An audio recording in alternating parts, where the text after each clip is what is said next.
Shu is a 20-year-old loser whose parents were eliminated by demonic entities when he was a child. However, his own girlfriend is also a pink-haired demon chick, whom he can clap any second and power her up like a nuclear reactor. This duo together runs a shady private military company, but they are so bad at their job that they both always end up broke. I'm going full strength to finish this off. Now can you lower your sword from...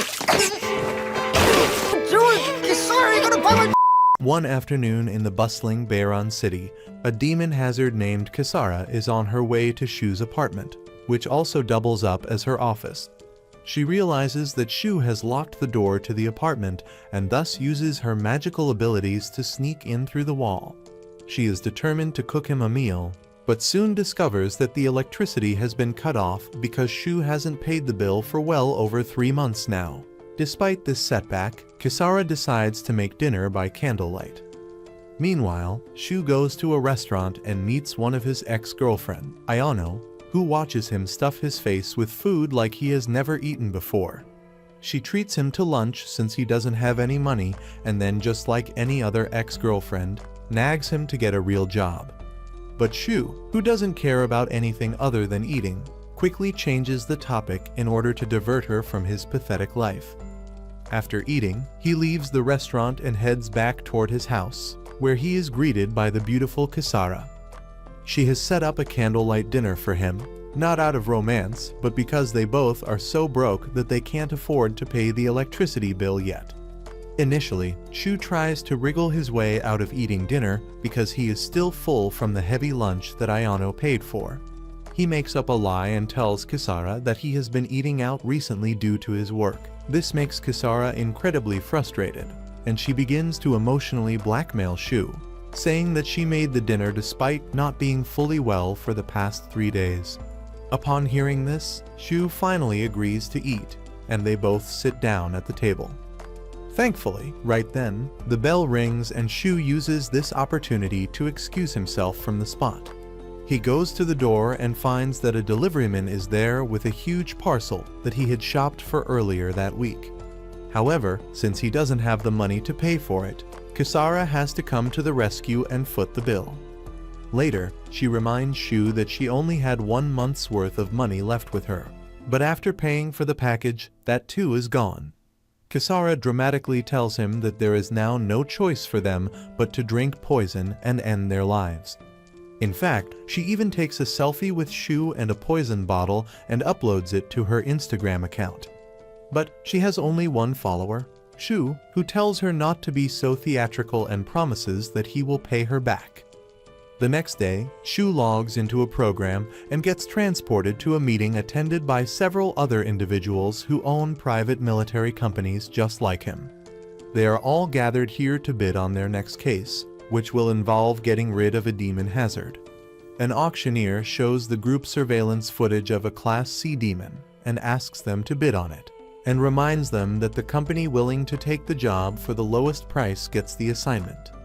Soon, the bidding starts, and several companies bid around $120,000 and even higher for the case. However, Shu ends up winning the auction by undercutting every other company by more than 50%, snagging the job but seriously pissing everyone else off. Once the bidding is over, he contacts a company owned by Ayano's mother and asks for backup, to which she agrees, but at a steep price. Afterwards, Shu meets Ayano near the hotel where the demon is hiding out, and they quickly head inside with a small team of soldiers. But as they approach the door, it explodes as the demon clearly doesn't appreciate guests, and Shu peeks in to see that the demon has summoned a horde of minions, only to get a confirmation of his suspicions.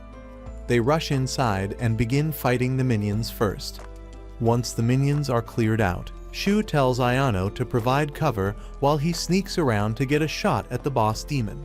He lands the shot, but unsurprisingly, the demon doesn't go down and sends him flying with a punch. The demon then tries to finish him off by launching its arm toward him.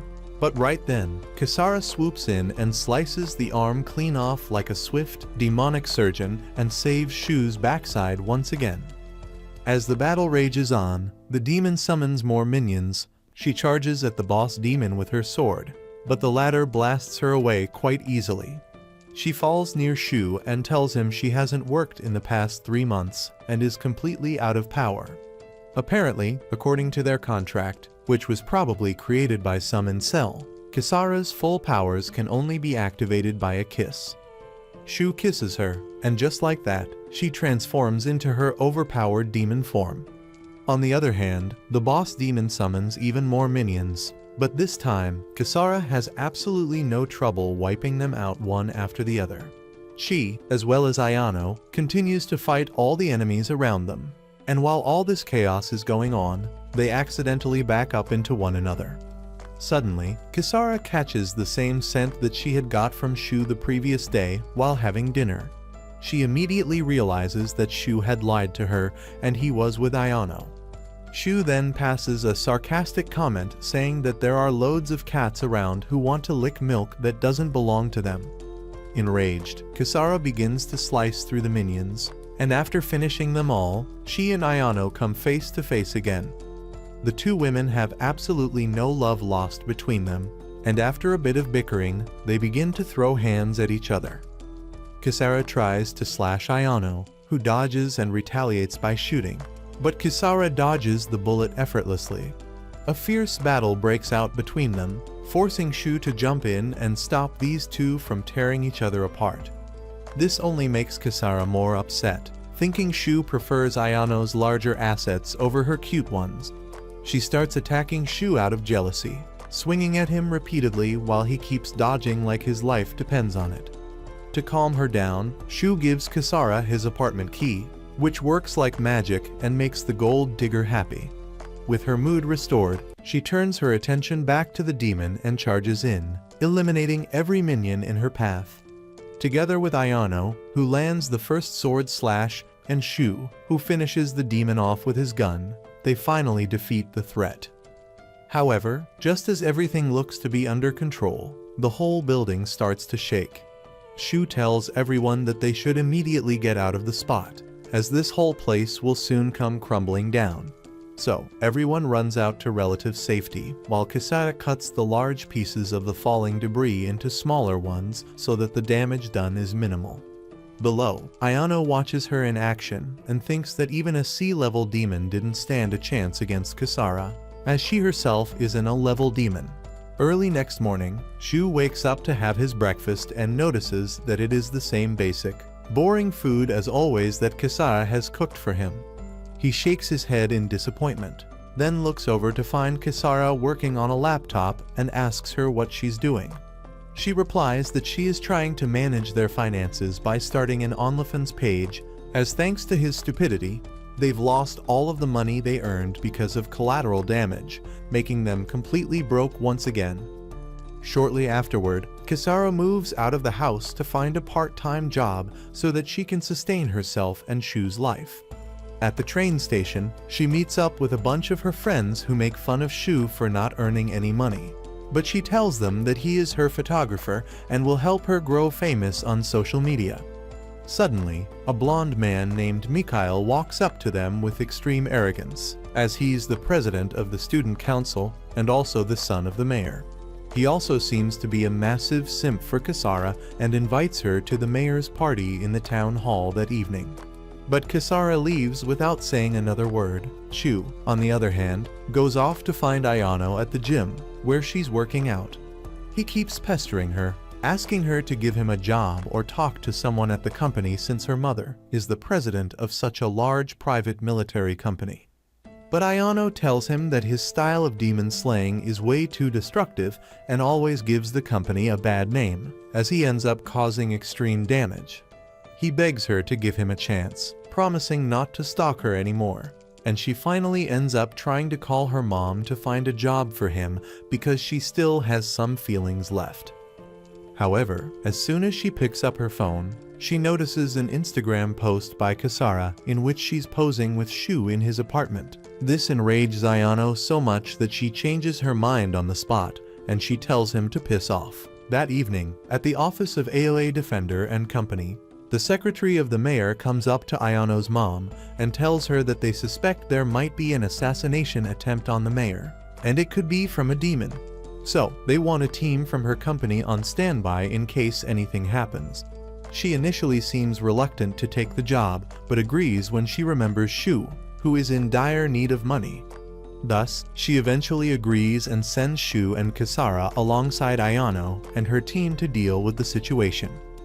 Shu stands guard near a hallway, where he is approached by Miles, the baldy who took care of him after his parents' death. They start talking about demons, and Miles gives him a big black cigarette, telling him to come back and visit the hood once for dinner, as the gang misses him.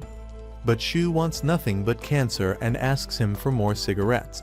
Kisara, on the other hand, is inside the party and is extremely happy to see so much food in front of her. She takes out a small Tupperware from her skirt and thinks about saving some food to take back home. But suddenly, Mikhail approaches her and starts talking about how he can donate a lot of money to her. Thankfully, the mayor starts speaking, and they all stand, as the speech is broadcast throughout the entire city. He talks about the basic stuff that every corrupt politician talks about, like equality, jobs, and a better quality of life. Suddenly, Shu sees a rather angry demon who has decided to finish off the mayor live on TV so that everyone in the city will know that he identifies as a Sigma male. Usually, when a person transforms into a demon, they lose their humanity, but this one seems to retain his humanity and is able to think and talk like a normal person. He phases through a wall behind the mayor and is about to stab him in the rear side when Kisara notices the disturbance and quickly jumps on him.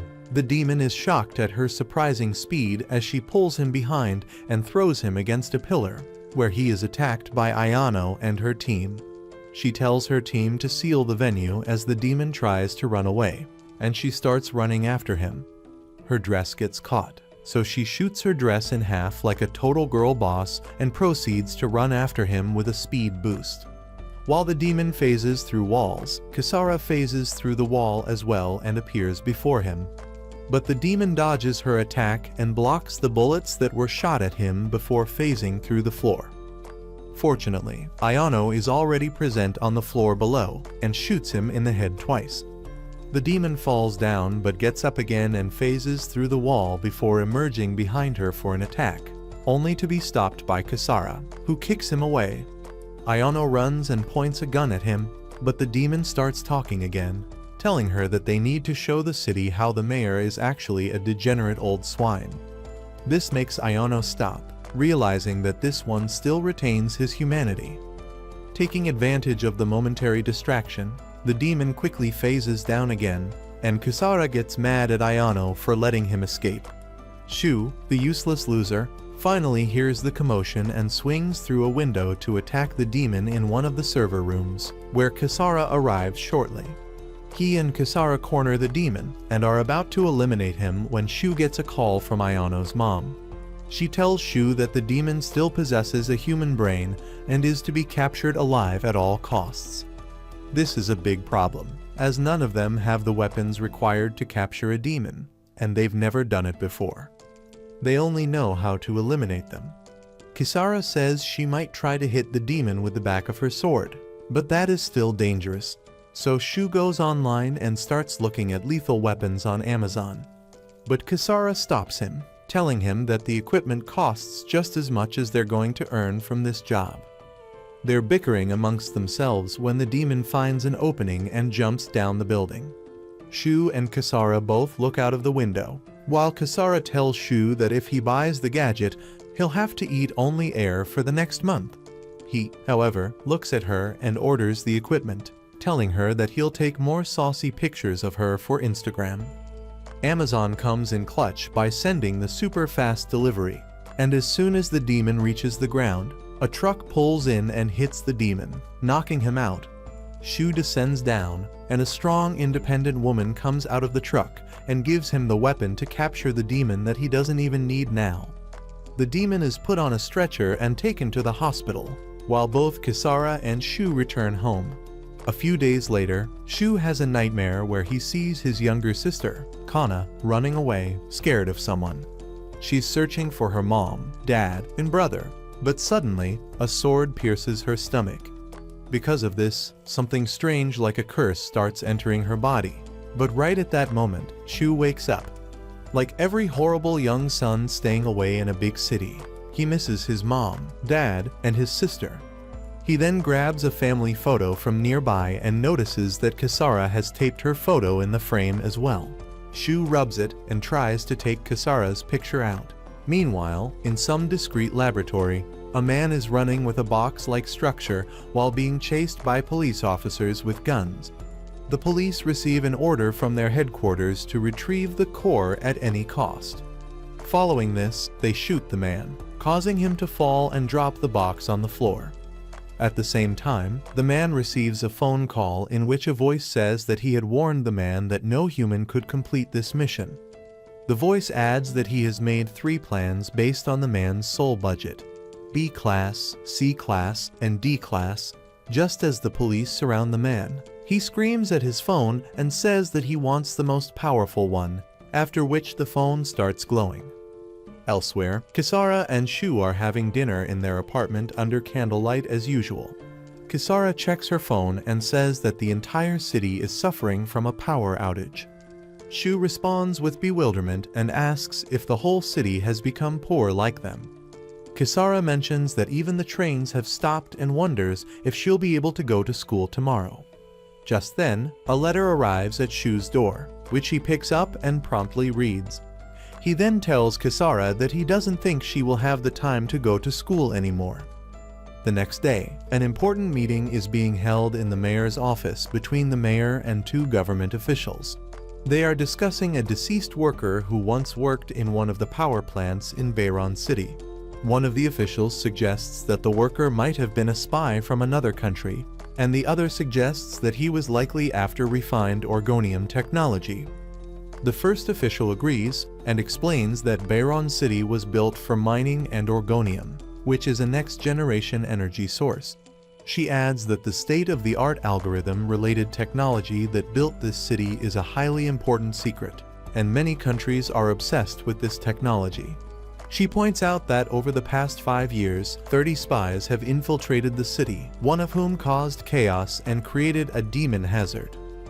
When asked how they'll handle it, she says they can't hide a demon hazard from the media. However, the official has a cover-up story ready, and she hands the mayor a letter to sign so that she can officially proceed with the story.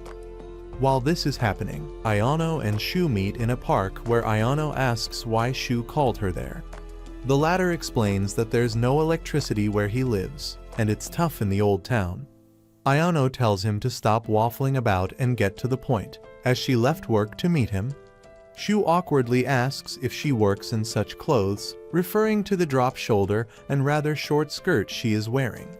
Ayano says she wore them because she was in a hurry and urges him to start whatever he called her for.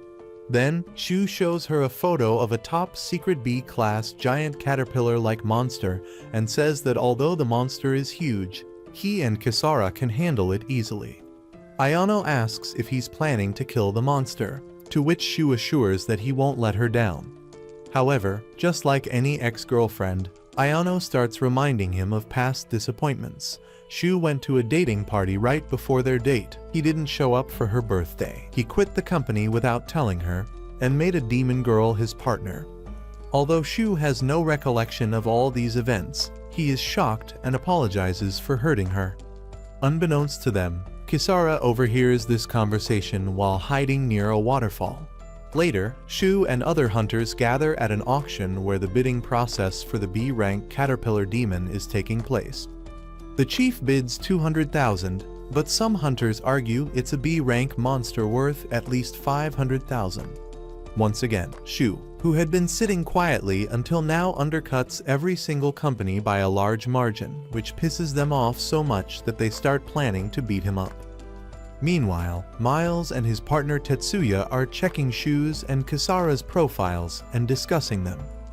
Back at the auction, the auctioneer stops the bickering and announces that the current bids have been cancelled because a new objective has presented itself. Apparently, the caterpillar demon has eaten a radioactive core that was supposed to power the entire city for a week. Now, they have to retrieve the core before destroying the demon.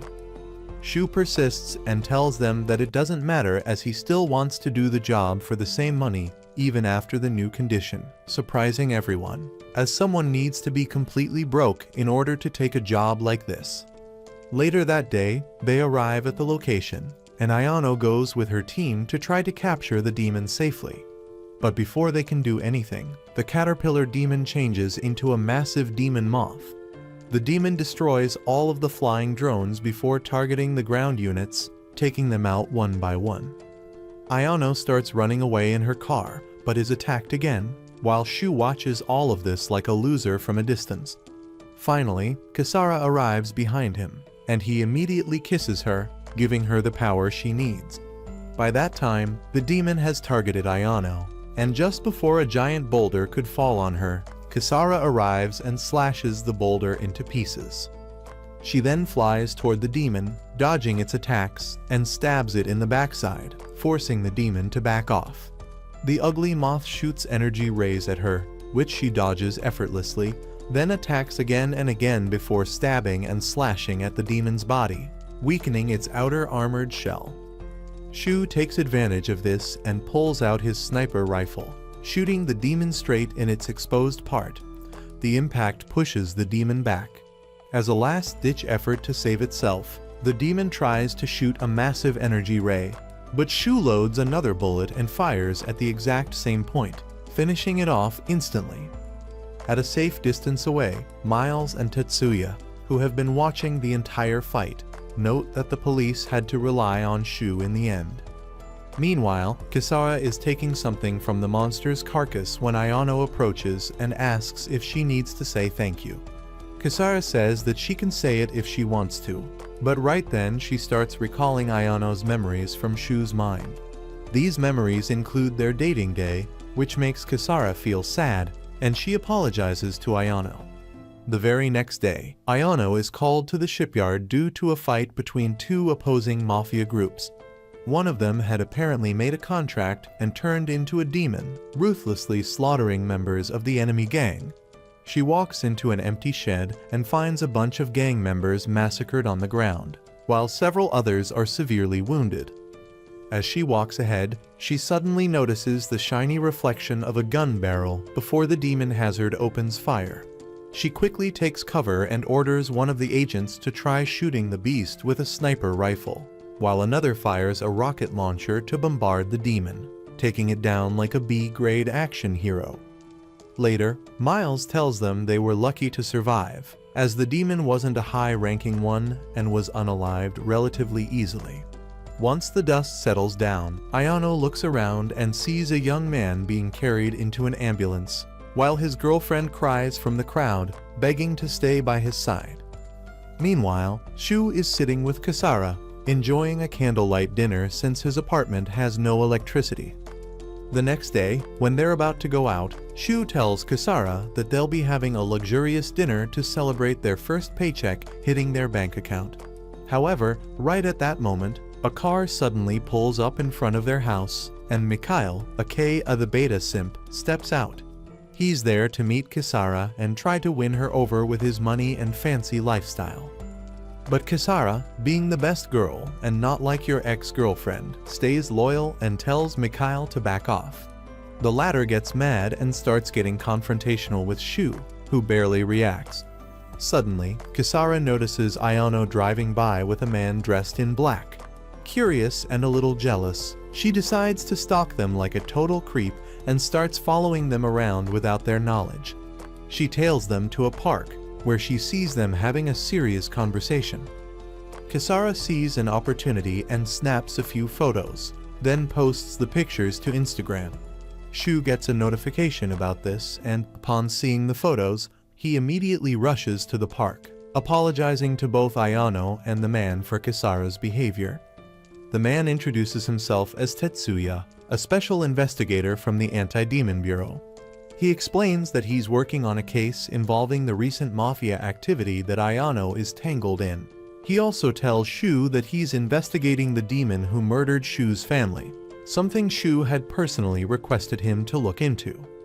This completely sets Shu off, and he yells at Ayano, accusing her of making that decision without consulting him first. While he's busy ranting about emotions and justice, the investigator gets a phone call from the police. He's informed that Tony, the young man whose girlfriend was crying at the crime scene earlier, has just been eliminated in the hospital. Upon hearing this news, Shu immediately heads over to the hospital and meets with Miles, who reports that by the time he arrived, Tony was already dead and the perpetrator was nowhere to be found. The investigator wonders whether it was a demon hazard, but Miles says it's unlikely.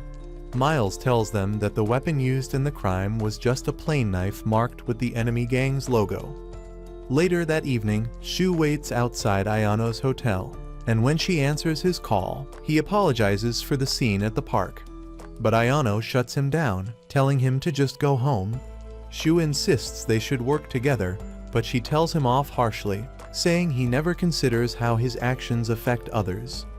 She reminds him of the time when they were still dating, a night when she had been waiting for him to come home, but he'd been out chasing a demon hazard instead. But Shu stares at her blankly, revealing he doesn't remember any of that. This is enough to emotionally break Ayano, and she runs off in tears. Meanwhile, the investigator is called to a new crime scene, and he realizes that the members of the gang who allegedly eliminated Tony seem to have turned on each other. When he arrives, he finds the place completely torn apart, while slashed open bodies are scattered on the floor. On the other side of the city, Ayano is crying beneath a bridge when she's approached by Kisara. The latter reveals that she's the one who holds all of Shu's missing memories. She tells Ayano that she and Shu have a contract, one that allows her to feed on his memories whenever she wants. In fact, she's been deliberately erasing his memories of Ayano, so he wouldn't fall back in love with her. Ayano is stunned and disgusted, but Kisara doesn't seem to care about Shu's real emotions and only wants to keep him for herself, like some psycho Reddit mod gatekeeping his subreddit. Furious, Ayano gets up and walks away into the darkness, warning Kisara to never speak to her again. Back in town, Shu, who is troubled and deep in thought about what Ayano is going through, decides to let out some steam by going out for a smoke. As he is chilling around, an arrow pierces a trash can near him without any warning. It carries a note revealing the location of the gang's headquarters, and without hesitation, Shu grabs a bike and speeds off to the spot. When he arrives, he finds a police blockade outside the building. Ignoring everyone, he charges in with a gun like a budget version of Rambo. Inside, he sees a beautiful woman in a red dress slicing down gang members with a sword. One of them tries to shoot her, but she dodges and slits his throat with terrifying ease. Shu jumps in and starts shooting at her, but she effortlessly dodges his shots and runs into the men's bathroom. He follows, only to realize the whole place is full of mirrors. Shu knows that while it might be an aesthetic background for selfies, it makes combat a nightmare. The woman suddenly appears behind him from within a mirror, and Shu opens fire, only for her to dodge every bullet. In a moment of brilliant strategy making, Shu shoots most of the mirrors to reduce visual confusion, but by the time he's done, the woman has already vanished without a trace. Shu then exits the bathroom just as the investigator arrives to back him up. Right outside the bathroom, they find one gang member still barely alive. They rush to him and ask if there are any demon hazards within Tony's gang. The dying man reveals something shocking. The demon who just finished them off wasn't part of any gang, but it was Tony's girlfriend herself. With this shocking revelation, everyone is stunned as they had believed this was a typical mafia war, but now it's something else entirely. It appears to be a deeply personal act of revenge orchestrated by Tony's girlfriend. Just as Ayano is heading back to her home, the mysterious demon woman Shu has been tracking appears and leaps to attack her. Just in time, Kisara intervenes, blocking the demon's strikes and saving Ayano. Meanwhile, Shu, on a call with Kisara, the demon manages to escape from the sight of the two women. Following this, Kisara hands Ayano a gun and says that they need to catch the demon quickly before she can attack them. Seconds later, Kisara notices the demon emerging through a window right behind Ayano. The demon injures Ayano's arm, but the latter manages to fire back. Despite their valiant efforts, the demon escapes again, vanishing into a small mirror.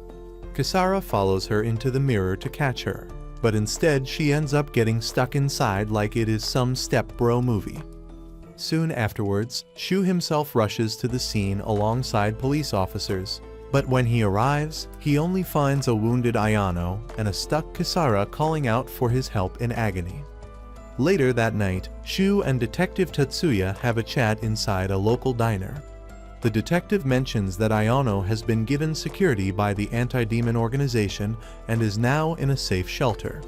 He then asks Shu how he got the information about this B-class demon so fast. Shu, being the liar that he is, refuses to answer and replies that he runs a business, so he can't tell the detective about his sources. At the shelter, Akino, Ayano's mother, arrives with a bag of essentials, including food and clothes. Ayano notices her mother avoiding eye contact and asks why she is acting like her ex-boyfriend. Akino explains she's been told not to look directly into Ayano's eyes as it might draw the demon to their location. Meanwhile, Tatsuya tells Shu that Beiron City's troubles began at its founding, sparked by individuals who became superhuman demon hazards. He references someone named Isamu, a disaster prevention consultant whose advice led to an inspection. Shu shares that his father told him about this, noting that within a year, the city became a haven for demons. On the other hand, Akino shares the same history with Ayano, recounting how Shu's parents and sister, Kana, were at an auction during a massive explosion that engulfed them. Ayano asks why Shu was in such a place when he was barely 12 years old at the time. Akino clarifies it was inspection day, with minimal police, so attendees brought families, treating it like a field trip. When Ayano presses for details on the mine incident, Akino admits she doesn't know, saying only one survivor remains and the authorities are still seeking answers. Akino also notes the government blamed Shu's father, accusing him of colluding with demons to link the city to their realm. Back at the cafe, Tatsuya challenges Shu, suggesting his unknown source, feeding him clues about the incident 12 years ago, might be manipulating him or even the one who framed his father. He offers to collaborate, promising to uncover who's using Shu if he shares all his information.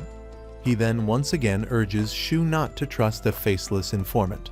Later, Tetsuya meets with his partner Miles, revealing he got information from Shu. Showing Miles a photo, he says Ayano and Shu suspect the man in it, though they only have this single image of him. Shortly afterwards, these two police officers reach the building where the man in the photo lives. Miles cautions his partner that informing Shu would jeopardize their chance to catch him. Then, Tetsuya knocks, but since no one answers, they enter the room. To their utter horror, they find the dead and also notice that he has been eliminated recently. Tetsuya realizes that someone had anticipated their arrival, while Miles points to writing at the scene that says, "One more person." Back in the shelter, Ayano is sitting on a couch, sipping juice, when she hears a noise and assumes it's her mother returning. Instead, Shu appears, and a flustered Ayano asks why he's there. He grins, saying he won a deal and wants to share the news, but Ayano brushes him off and tells him to leave. Shu insists he can't, as he aims to catch the demon to free her from quarantine. In response, Ayano questions whether Tetsuya is helping him uncover the truth about 12 years ago, asking what if the rumors are true that his father allied with demons. Shu admits that if these rumors are indeed true, he would owe everyone an apology. He adds that his father trained Akino, who later trained him after his father's death. Ayano bitterly retorts that he abandoned them once he no longer needed their company. Shu corrects her, saying Akino expelled him upon discovering their relationship. Ayano counters that they could have started a new company together. As night falls, they sit together, talking, and Shu confides that he feels his sister Kana is still alive. Shocked, Ayano draws closer, but she has no interest in his trauma dumping, and instead only wants some action. She covers his eyes and kisses him, and when Shu asks why, she closes his eyes. Ayano says it's to keep the demon at bay. She then kisses him again, passionately. Later that same night, the demon teleports into the shed where Ayano is currently being housed and slashes apart furniture in a rage while looking for her. Kisara also arrives on the scene and immediately engages the demon in a high-speed sword fight. Their blades clash at blinding speed, and during the battle, Kisara spots Ayano hiding behind a corner and, without any warning, charges at her and headbutts her to the ground. Fuming with jealousy, Kisara accuses Ayano of being a home-wrecking vixen for trying to seduce Shu. Ayano tries to deny it, claiming she would never touch a loser like Shu, but Kisara isn't buying it. Kisara warns her to shut her mouth or she'll metaphorically stick her sword down her throat.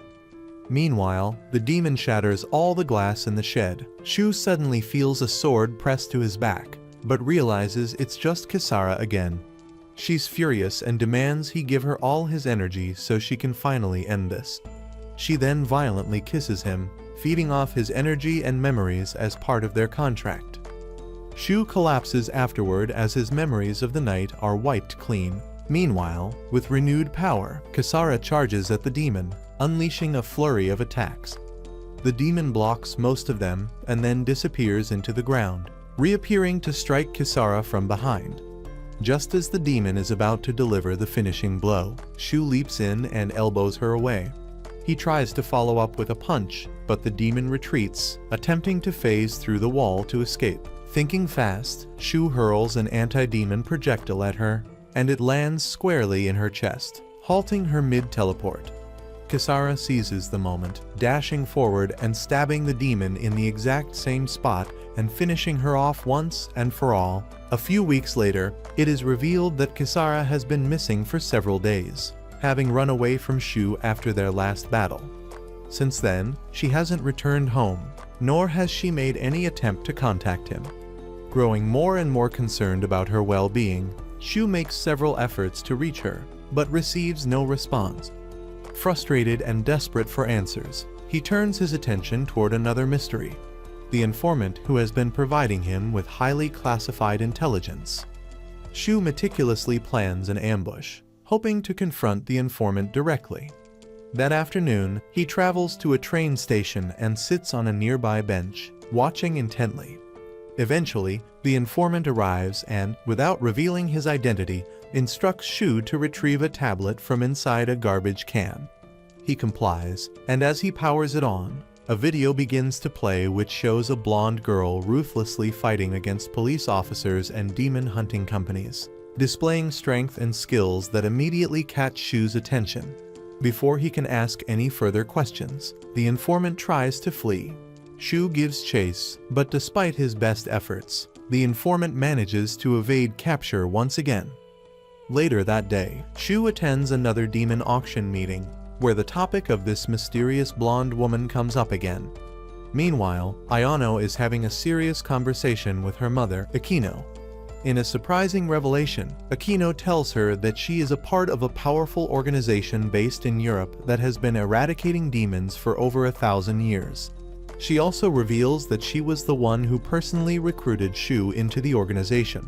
Ayano is taken aback, especially when Akino hints that Shu once remembered her, though he no longer seems to recall anything about her or their shared past. While heading back to his apartment, Shu receives a sudden call from Ayano. When he answers, he's startled to hear her yelling at him to stay away from his apartment immediately. At first, he thinks she's joking, but the urgency in her voice quickly convinces him otherwise. Dropping his bag, Shu pulls out his gun and prepares for the worst. In a sudden flash, his door is kicked open, and he's thrown across the room. The blonde woman from the video, whose name is revealed to be Sharon, charges in after him. She immediately attempts to stomp on him with brutal force like he is some pest that she doesn't like.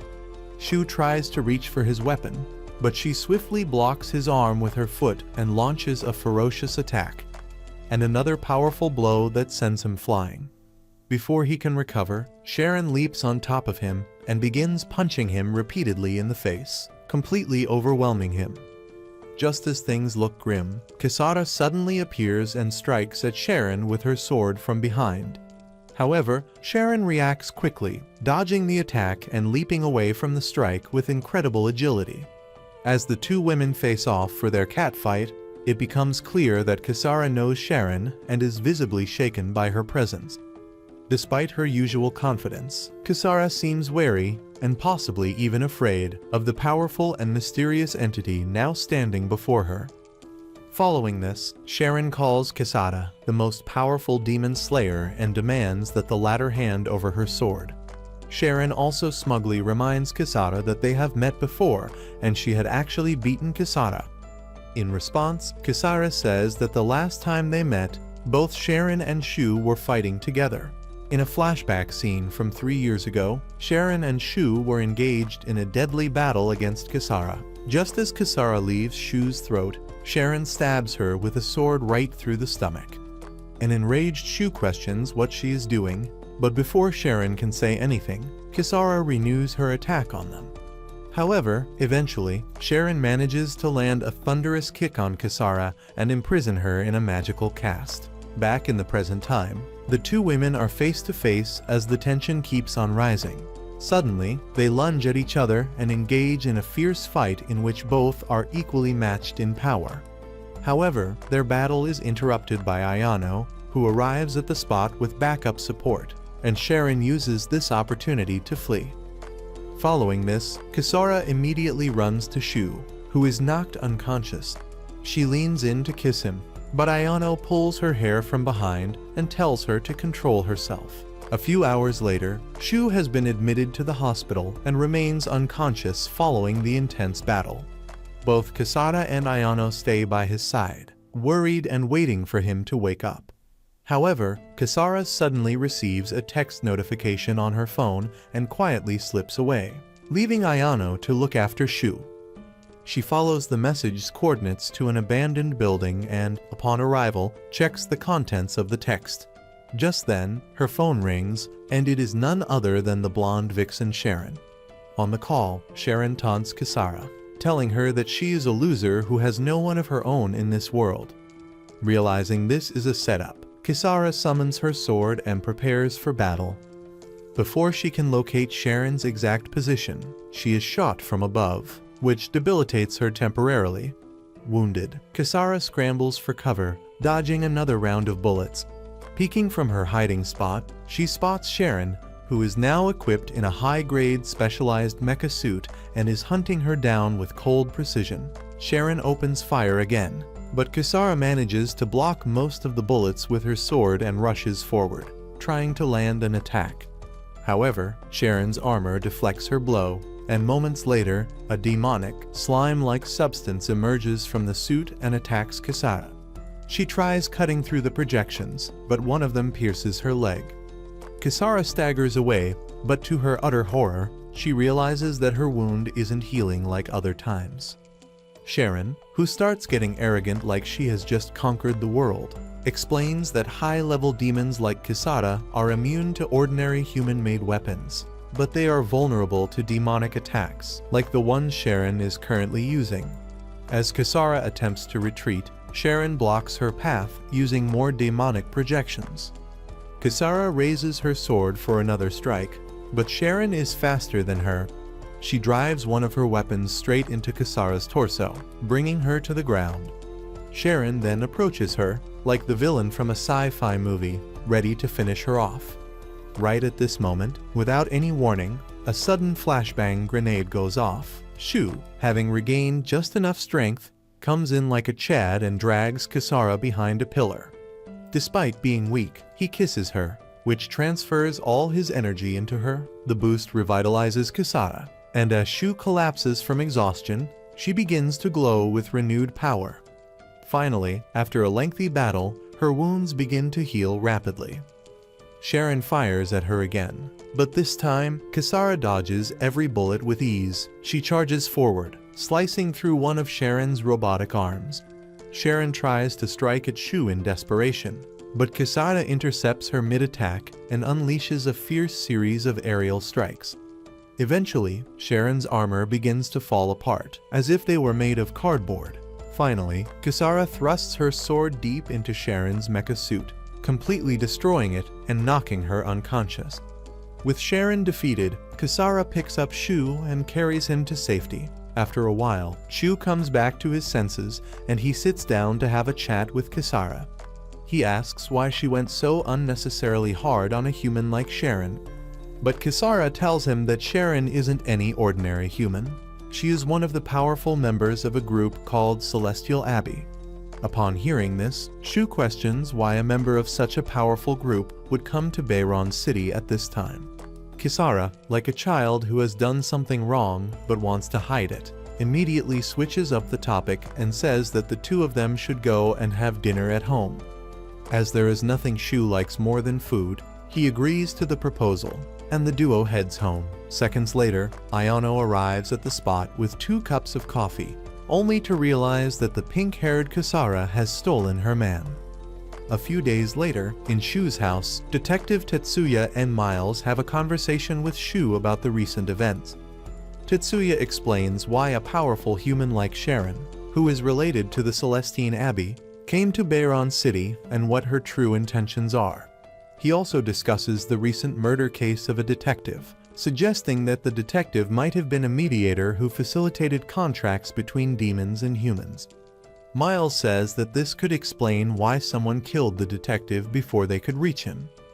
Meanwhile, Kisara prepares dinner for Shu in the kitchen, just as Tetsuya adds that there could be other agents working to fulfill demonic objectives. He then brings up the mysterious informant who always supplies Shu with information, asking how Shu first encountered this person and whether he knows their true identity. Shu, who is completely confused like a simpleton kid due to his missing memories, fails to answer. Kisara, who is listening to the conversation from the side while also chopping onions, cries silently. Just as Tetsuya and the others compile a list of suspects, a black car lurks outside Shu's house, and inside it, a mysterious informant listens to their conversation. Suddenly, Ayano's car arrives, startling the informant, and the latter speeds away like an incel from a woman. Inside, the suspect list includes names like Ayano, her mother Akino, and even the president of the anti-demon team. Kisara jumps in, marks Ayano's name, and angrily declares her the chief suspect. An alarmed Shu urges Kisara to calm down and not say something bad about his side chick. At that moment, Ayano also walks in and mentions the strange car outside Shu's house. She then notices the list of suspects on the board and demands to know why they suspect her of working with demons and why her name appears on the list. Miles, flustered, hesitates, but Tetsuya clarifies that they're considering all possibilities to create a comprehensive list. From the side, Kisara insists she suspects Ayano the most, escalating Ayano's anger. That afternoon, Shu, Akino, and the president of Anti-Demon T review the same suspect list, which includes their own names. Shu is slightly embarrassed and apologizes to them for the inclusion. Elsewhere, Shu visits Sharon in her holding cell to get answers about what happened and why she was in the city. He warns her that any trickery will lead Kisara, waiting outside, to deal with her harshly. Sharon laughs at the threat and asks what Shu wants from her. He demands to know what she's doing in the city and what the demons are planning. However, Sharon teases that Shu seems to remember nothing, as he's been giving all his memories to Kisara. Shu retorts that he only gives Kisara unnecessary memories and that she hasn't taken those from 12 years ago. Sharon suggests he wants to know about Asmodeus, claiming she already told him 2 years prior. But Shu, who has indeed given a lot of memories to Kisara, is unable to recall this and grows frustrated. Sharon mocks that Kisara must have taken that memory too, hinting it was tied to an intimate moment between them. Growing increasingly distressed, Shu gives in and eventually asks who this Asmodeus is.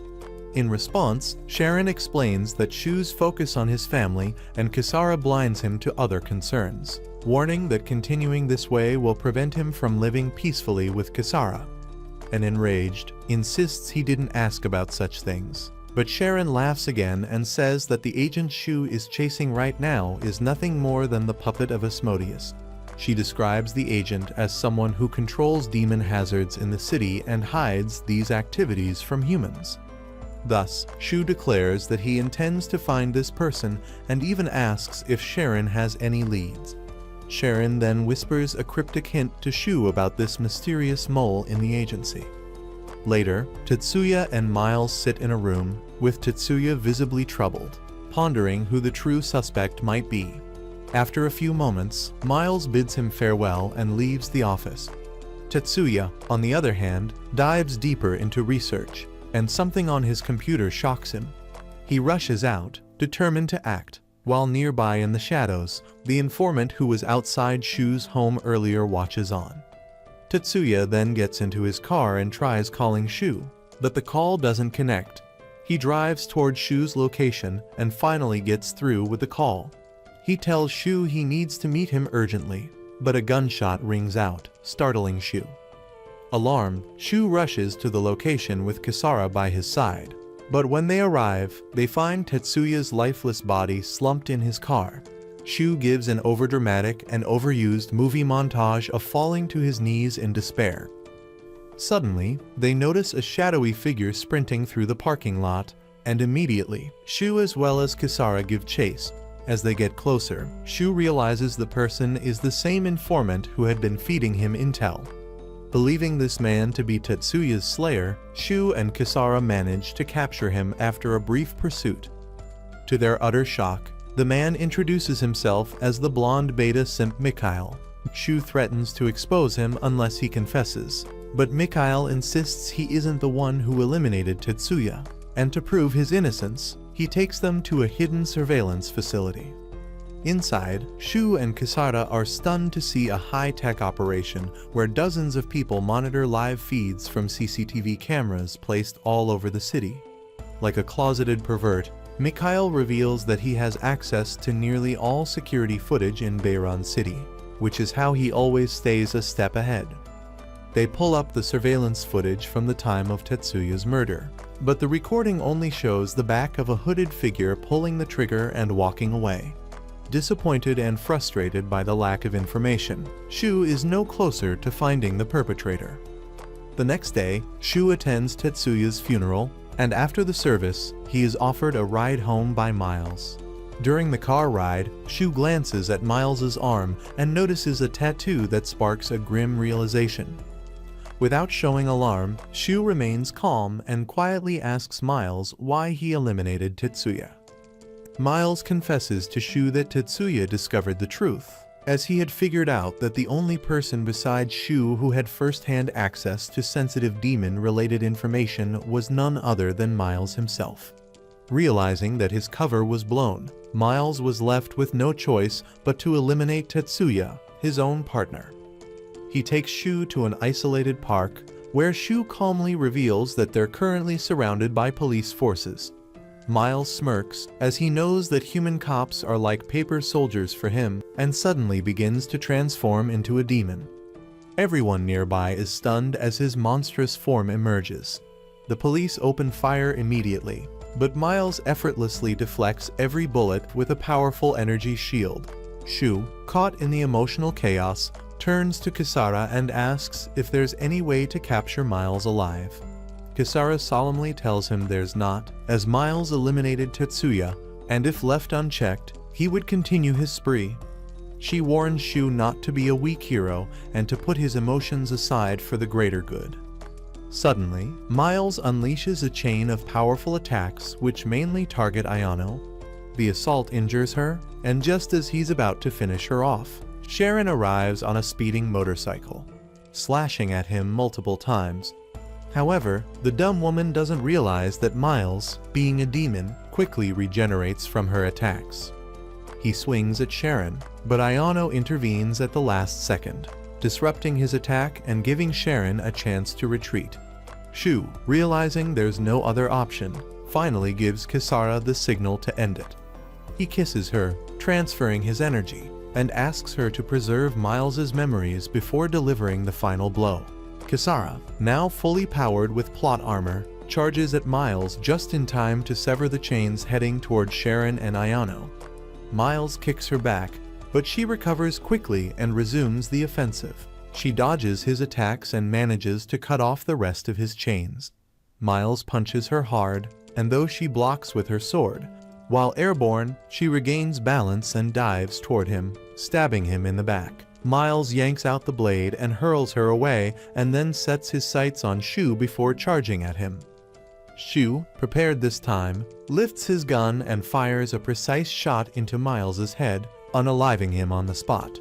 Kisara then walks over, puts her hand into the fallen demon's hand like some amateur surgeon, and extracts his final memories. In the memory, a young Shu watches as Miles becomes close to his family. Over time, Miles forms a genuine bond with Shu's parents. However, everything changes when his daughter falls critically ill. Desperate and consumed with grief, Miles spends all his time at the hospital until one day, he's approached by the most powerful demon, Asmodeus. Asmodeus promises to cure his daughter if Miles agrees to follow his commands. Out of desperation, Miles accepts the deal. That night, he travels to a dark cave where he finds Asmodeus in the shape of Shu's mother. Shu's father lies dying on the floor, while Asmodeus prepares to finish off Kana, Shu's younger sister. Just before the final blow, Miles intervenes and saves Shu, insisting it wasn't part of their agreement, and rather surprisingly, Asmodeus lets Shu live. Miles then carries the unconscious boy out of the cave, just as a massive explosion destroys everything behind them. Later, true to Asmodeus's word, Miles's daughter makes a miraculous recovery. To repay his debt and perhaps ease his guilt, Miles begins fostering Shu as his own child, raising him like a son. Shu and the others return to their base and begin discussing the growing mysteries surrounding Asmodeus and the reasons behind Shu's father's death. To everyone's surprise, Sharon launches into a bizarre PowerPoint presentation, explaining her theory. She shows that throughout history, there's been a demon who constantly reappears by possessing different women. More importantly, wherever this demon appeared, there was always a sudden surge in demonic activity, resulting in the area being completely destroyed. Sharon concludes that they've been chasing the same demon for centuries, which is Asmodeus. Iono suggests that Asmodeus may have first appeared in Bayron City 12 years ago. However, her mother tells her to shut her trap, insisting that the demons emerged first and Asmodeus appeared later, drawn to the city's core, which is a precious energy source all demons are attracted to. According to her, all the answers are hidden in the old mine that sank into the ocean during an incident 12 years ago. Motivated by this theory, Iono storms out and drives into town to meet her friend, Lifa, who is clearly annoyed and demands to know what Iono wants. Iono shows her photos of the ocean, pointing out the general area where the mine used to be and demanding its exact coordinates. Lifa, however, tells her that the area is completely restricted and off-limits to civilians, and this isn't some movie to just dive into a huge ocean. The situation escalates when Iono drives to a bridge with Lifa, questioning why the government has hidden this information from the public. When Lifa remains tight-lipped, Iono pulls out a gun and demands the coordinates again. A scared and anxious Lifa insists she doesn't know the precise location. Suddenly, a missile crashes into the road right ahead of them, but Iono swerves just in time to avoid it. Shocked, she turns to Lifa and accuses her of being a snitch, betraying her to the government. But Lifa looks just as confused and frightened. Before they can figure things out, a blonde man with a mechanical arm slams into their car. On top of a nearby tank, a loudmouthed soldier and a man with an afro yell at Iono, telling her she's surrounded and her mother and headquarters are under siege. Just then, blonde beta simp Mikhail appears on screen. He greets Lifa casually and asks if she's okay, but Lifa tells Mikhail she just came out for a drive with her friend and she's fine. Mikhail, however, doesn't seem to care and orders Iono to surrender, threatening to send her mother to MILF Manor. Iono, overwhelmed by cringe and pressure, prepares to step out of the car. But just then, a massive military helicopter appears right above the spot. Everyone is stunned as it opens fire, suppressing the enemy forces. Iono is even more shocked when she sees the pilot is none other than Shu. Her mother appears on the monitor, instructing her to board the helicopter with Shu, and thankfully, Lifa transmits the coordinates of the sunken mine directly to Iono's phone. Iono boards the helicopter with Shu and they fly off toward the underwater mine. Meanwhile, Kisara and Sharon are traveling to the same destination by boat. Kisara confesses that she can't allow Shu to face more danger and vows to rescue Kana herself.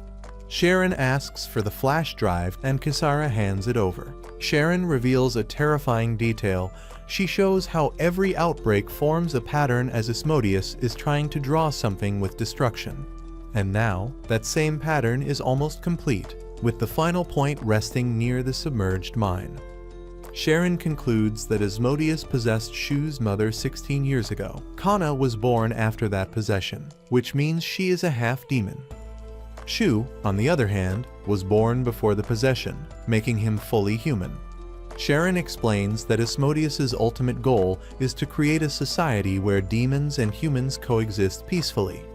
Unfortunately, this ideal is nearly impossible to achieve, and Kana is at the center of it. She is likely still alive, trapped beneath the ocean, and her existence could be the key to opening a gateway that would allow hordes of demons to invade the city, eliminating millions. Eventually, Kisara and Sharon reach the submerged mine and begin exploring the dark caves. As they approach the center, they discover a young girl unconscious and bound and realize that this is Kana. Kisara is overwhelmed with emotion and rushes to her. But she suddenly senses something is wrong. She spins around just in time to block a kick from Sharon. Sharon explains that Kana cannot be allowed to live, as she is too dangerous. Even if she is rescued now, there will always be the threat of her being used to open the portal to the demon world. Kisara refuses to back down, declaring that Kana is Shu's only remaining family and she will not let anyone hurt her. Elsewhere, Mikhail finally learns about Asmodeus and how the gate to the demon world can be opened through Kana. Without hesitation, he authorizes a nuclear strike and presses a button that activates a satellite-based weapon aimed directly at the island. Back in the cave, Kana's body begins to glow, following which her back bursts open, and a massive demonic hand emerges just as the satellite beam fires. The beam streaks toward the island right in front of Shu and Ayano, but as the smoke clears, they realize the island is still intact. Suddenly, a massive demonic hand erupts from the ground and reaches toward the sky. Kisara, in her demon form, flies above while carrying Sharon. They realize that Asmodeus has now fully taken control of Kana's body. Sharon fights valiantly. Cutting down each attack, Kisara attempts to assist, slicing through the swarm with her sword. Shu, watching from above, turns to Ayano and tells her to take the controls before jumping down, determined to help. As Sharon gets overwhelmed and slammed into the ground, Kisara prepares to intervene. But a clone of Kisara suddenly appears in front of her, followed by a hand grabbing her from behind. The clone moves in and begins strangling the real Kisara. A gunshot echoes through the air and the clone is shot down by Shu, who runs to Kisara and holds her close. He urges her to kiss him so she can regain her strength, saying he doesn't care how many memories he loses. Kisara, however, begins to cry as she tells him she can't do it anymore because she's afraid he'll lose his identity completely. Before either can do anything else, Kisara is suddenly impaled from behind, and blood spills from her mouth as Shu watches in horror. Emerging behind her, holding the spear that stabbed her, is none other than Shu's sister Kana, now fully possessed by Asmodeus. Kisara, impaled by a demonic spear, struggles to pull it from her body but can't. The sheer pain caused by this triggers visions of a younger Shu, and suddenly, the surroundings glow like a cosmic rave. Meanwhile, Ayano maneuvers her helicopter as close as possible to the massive demonic hand dominating the fight, shouting for Shu to climb aboard. Shu, staring at Kisara like a kid ogling candy, tells Ayano he can't leave her. Kisara weakly urges him to save himself, but he's stubborn and is rooted to the spot. Fortunately, Sharon sprints in from behind, grabs Shu by the waist, and latches them both to the helicopter while abandoning Kisara behind. As they lift off, the demonic hand vanishes into thin air, leaving Kisara suspended and still skewered like a kebab. As Kana glares at her angrily, Kisara clutches the spear again, and Shu's memories flood her mind. She discovers Shu was a total playboy, having been romantically involved with both Ayano and Sharon multiple times. Furious, she rips the spear free and turns on Kana, blind with rage. She raises her weapon to chop off Kana's cute little head, but stops at the last second, remembering Kana is Shu's sister. This gives Kana time to charge a powerful beam, and she blasts Kisara, who plummets unconscious into the ocean. Shu, dangling helplessly from the helicopter, watches this like a useless sidekick in his own story. In the meantime, Ayano tries to pilot the chopper away, but Kana appears in front and gets ready to launch a magic attack. Upon seeing this, Ayano screams that Shu, her brother, will die if she strikes the chopper. Kana suddenly pauses and glances at Shu, but before she can act, a massive laser engulfs her. Mikhail, who's been utterly useless until now, has been observing from a command center. He has decided to nuke Kana as he deems that she is a threat to the entire city. However, as the dust clears from the laser beam attack, Kana's still floating. Frustrated with his second-hand weapons, Mikhail orders yet another strike. This one destroys Kana's wings, and she falls into the ocean beside Kisara. Shortly afterwards, Ayano, Shu, and Sharon rush Kisara to a hospital. Sharon reports the doctors can't find a heartbeat or brain waves, and even Kisara's demonic healing isn't working. Ayano asks if she'll wake up, and Sharon says they can't tell since she's not human. Ayano inquires about Kana, who, per satellite data, lies motionless 200 meters underwater. Ayano also wonders if she's dead, but Sharon doubts it as Kana survived a spear through her chest for 12 years. The laser likely only paused her, and she will undoubtedly return for revenge. However, like a hopeless optimist, Ayano asks if Kana could live as a human again. Sharon says it depends on whether someone can awaken her humanity, but warns that her organization, Celestial Abbey, deems Kana an S-rank demon, and they'll send agents to eliminate her, though Sharon fears Kana might destroy the city first. Meanwhile, Mikhail plans the city's defense and is hyper-focused on eradicating Kana. His sister, Linhua, suggests saving Kana's human half, but Mikhail argues the risk is too high, as she could annihilate everything.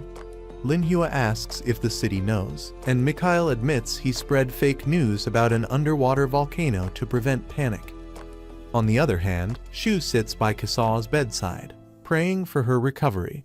He decides Bayron City is not worth fighting for without her, and if she wakes, he'll abandon everything to run away with her. Miraculously, Kisara stirs, saying she cares only for Shu and promises to keep him safe. Shu hugs her tightly, and she urges him to flee and stop fighting demons. In response, he smiles and agrees they will leave together, but Kisara says she can't go. Shu offers his memories to restore her strength, and she asks if he's sure about the decision. Shu confirms, and they share a long kiss, but instead of losing memories, Shu regains them all. Shocked, he tries to stop her, but Kisara holds him down, kissing him as his past floods back.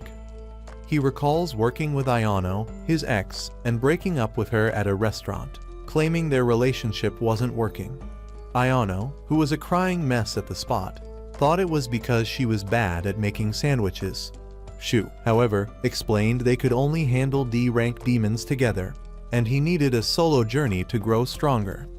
Later, he met Sharon while both were hunting a frozen demon, which was none other than Kisara's body that lay impaled in a cave. Shu lies to her, saying he wanted a treasure hidden in the cave and not the demon, and teamed up with Ayano.